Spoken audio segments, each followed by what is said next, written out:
नमस्कार, मैं हूं संजीव श्रीवास्तव। आप देख रहे हैं 4 PM मध्य प्रदेश।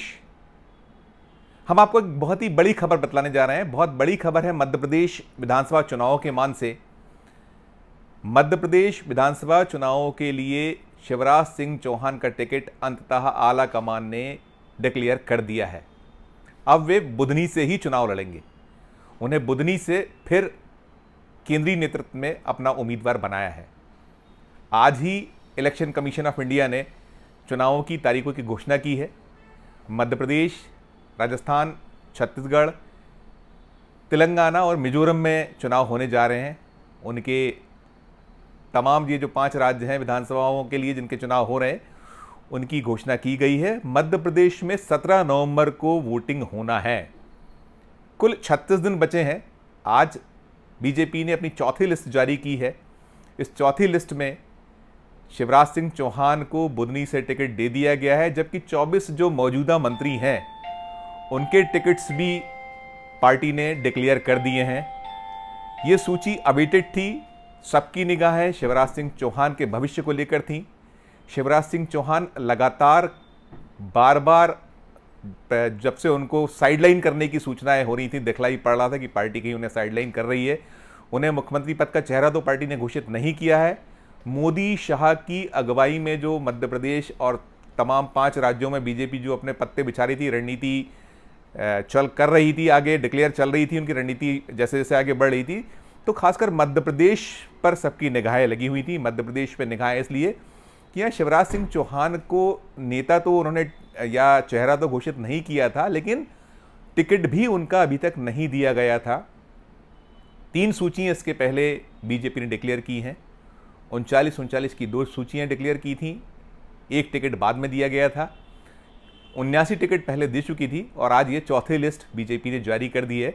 जैसा कि मैंने बताया, इसमें जो नाम है मुख्यमंत्री शिवराज सिंह चौहान का नाम है, उन्हें उसी बुधनी, सीहोर जिले की बुधनी से टिकट दिया गया है जहां से वो अभी लगातार विधायक हैं। 2005 में जब उन्होंने राज्य के मुख्यमंत्री पद की बागडोर संभाली थी, उसके बाद उन्होंने ये चुनाव अपना बुधनी से ही लड़ा था। 2003 के बाद जो बीजेपी मध्य प्रदेश में सत्ता में आई थी उमा भारती की अगुवाई में, और जब यहाँ उमा भारती और बाबूलाल गौर के बाद मुख्यमंत्री बदला गया था 2005 में, तीसरा जो मुख्यमंत्री कुछ पौने 2 साल की अल्प अवधि के दौरान मध्य प्रदेश में बीजेपी द्वारा दिया गया था, तो उसके बाद वो बुधनी से चुनाव लड़े थे और बुधनी से फिर उन्होंने 2008, 2013 और 2018 का चुनाव भी लड़ा और शानदार जीत दर्ज की। शिवराज सिंह चौहान जब से साइडलाइन थे तो कहीं ना कहीं ये बात बार बार उठ रही थी कि आखिर बीजेपी उन्हें क्यों साइडलाइन कर रही है, उनका भविष्य क्या होने वाला है, क्या मोदी शाह के मन में है, क्योंकि मध्य प्रदेश में 51% ओबीसी वोटर है। हम बार बार 4 PM के जो दर्शक हैं हमारे, हम उनको बार बार बतला रहे थे कि शिवराज को इग्नोर करना मोदी शाह के लिए कहीं घाटे का सौदा साबित ना हो जाए। वो इसलिए क्योंकि जो सीनेरियो है, बेशक इस समय मध्य प्रदेश में बीजेपी बेहद मुश्किल में है, संकट में है। जो उसके अपने चुनावी आकलन हैं, सर्वे हैं, वो बतला रहे हैं कि अब बीजेपी को आने वाला जो 2023 का चुनाव है, जिसकी तारीखें घोषित हो गई हैं, जैसा मैंने बताया, हमारे दर्शकों को फिर बताऊं, एक बार याद दिलाऊं कि 17 नवंबर को मध्य प्रदेश में वोट पड़ने वाले हैं। 5 राज्यों के लिए आज जो चुनाव की तारीखों की घोषणा की गई है, उसके नतीजे 3 दिसंबर को आएंगे। वोटों की गिनती 3 दिसंबर को होगी। इस सब के बीच जो एक यक्ष प्रश्न था मध्य प्रदेश के मुख्यमंत्री को लेकर कि उनका क्या कुछ होने वाला है, क्या उन्हें बीजेपी केंद्र में ले जाएगी, क्या उन्हें टिकट नहीं दिया जाएगा, ये सारे के सारे सवालों का पटाक्षेप हम कह सकते हैं कि फ़िलहाल तो हो गया है। वो मुख्यमंत्री होंगे नहीं होंगे ये तो आने वाला वक्त बताएगा, क्योंकि मुख्यमंत्री बनने के लिए या मुख्यमंत्री पद के जो बीजेपी में यदि चुनाव की स्थिति होती है या ऐसे कोई हालात बनते हैं, तो उसके लिए सबसे पहले बीजेपी को मध्य प्रदेश की 230 जो विधानसभा सीटें हैं उसमें कम से कम 116 का आंकड़ा स्पष्ट बहुमत के लिए अपनी दम पर सरकार बनाने के लिए चाहिए होगा। और यदि जोड़ तोड़ की भी सरकार बनती है, कुछ हालात ऐसे पैदा होते हैं या कोई ऐसी स्थितियां बनती हैं जैसे पिछली बार हुआ था, अगर हम 2018 का चुनाव याद करें तो 2018 के चुनाव में किसी को स्पष्ट दल को स्पष्ट बहुमत नहीं मिल पाया था, 230 की जो विधानसभा है उसमें 114 सीटें लेकर कांग्रेस सबसे बड़े दल के रूप में उभरा था। बीजेपी 109 पर रुक गई थी और 7 जो सीटें थीं उसमें 2 बसपा, 1 सपा और 4 निर्दलियों ने जीतने में सफलता अर्जित की थी। तो वो जो 7 का आंकड़ा था, 7 का जो नंबर था, उन 7 को लेकर कांग्रेस सरकार बनाने में सफल रही थी। लेकिन वो सरकार बहुत दिन नहीं चल पाई थी, क्योंकि अब चुनाव बिल्कुल निकट हैं, तारीखें घोषित हो चुकी। तो मैं दोहरा दूं, अपने जो दर्शक है उन्हें स्मरण करा दूं। सबको वैसे याद ही होगा कि मध्य प्रदेश में क्या कुछ हुआ था, कैसे 15 महीने की सरकार कमलनाथ की गिर गई थी, कैसे ज्योतिरादित्य सिंधिया की बगावत, उनके जो विधायक थे, उनके समर्थक विधायक, उनकी बगावत, उन्होंने कमलनाथ की सरकार को बीच में ही पदच्युत कर दिया था और बीजेपी जोड़ तोड़ ऑपरेशन लोटस से सरकार बनाने में सफल हो गई थी। जिस बीजेपी के पास 2018 के चुनाव में 109 सीटें थीं, आज उसके पास 127 सीटें हैं। आज जो मध्य प्रदेश विधानसभा का अंक का जो दृश्य है, उस अंक के दृश्य में 127 सीटें बीजेपी के पास हैं, 96 सीटों पर कांग्रेस टिकी हुई है और 7 निर्दलीय और जो अन्य दल के लोग हैं। ऐसा एक दृश्य है। अब जो 2023 का रण है, जो 2023 की जो लड़ाई है, उस 2023 की लड़ाई में स्थितियां साफ होती चली जा रही हैं। चुनाव की तारीखों की घोषणा हो गई है। आज जो बीजेपी की चौथी लिस्ट आई है, इस चौथी लिस्ट में एक और खास, जैसे मैंने पहले भी बताया, पुनः दर्शकों को बताऊं कि 24 मौजूदा मंत्रियों, जो अभी शिवराज कैबिनेट के सदस्य हैं, उनको टिकट दे दिया गया है।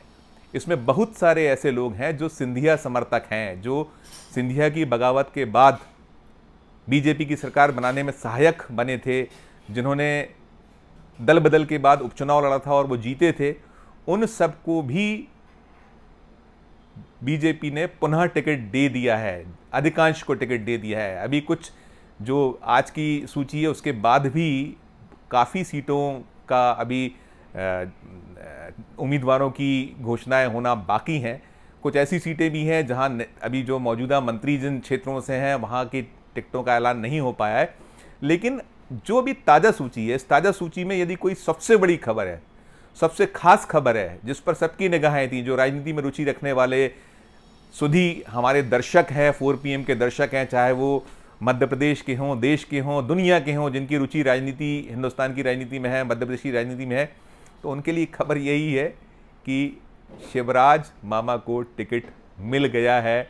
उन्हें टिकट से पार्टी ने नवाज दिया। अब इसे हम ऐसे भी देख सकते हैं कि अभी 2 दिन पहले ही शिवराज ने एक दांव खेला था। वो लगातार अपनी बेचैनी, अपनी छटपटाहट को सार्वजनिक मंचों से जग जाहिर कर रहे थे और उन्होंने 2 दिन पहले जो कार्ड खेल लिया था, उन्होंने जो कहा था, बड़े मुद्दे और मार्के की बात कही थी। उन्होंने ये पूछ लिया था कि क्या शिवराज, क्या मामा की सरकार, शिवराज नहीं, क्या मामा की सरकार अच्छा काम कर रही है कि नहीं कर रही है। जनता ने बड़ा उनका साथ दिया था। उस जो जहां वो डिंडोरी के मंच पर थे, आदिवासी बेल्ट है, उस पर बड़ा एक उनको सपोर्ट मिला था, सहायता मिली थी। जो वहाँ जितने भी वोटर या जो और आम जनता जनार्दन थी, उसने मामा का साथ दिया था। और मामा ने फिर एक और दांव खेला था। मामा ने ये पूछा था कि क्या नरेंद्र मोदी को फिर से देश का प्रधानमंत्री बनना चाहिए।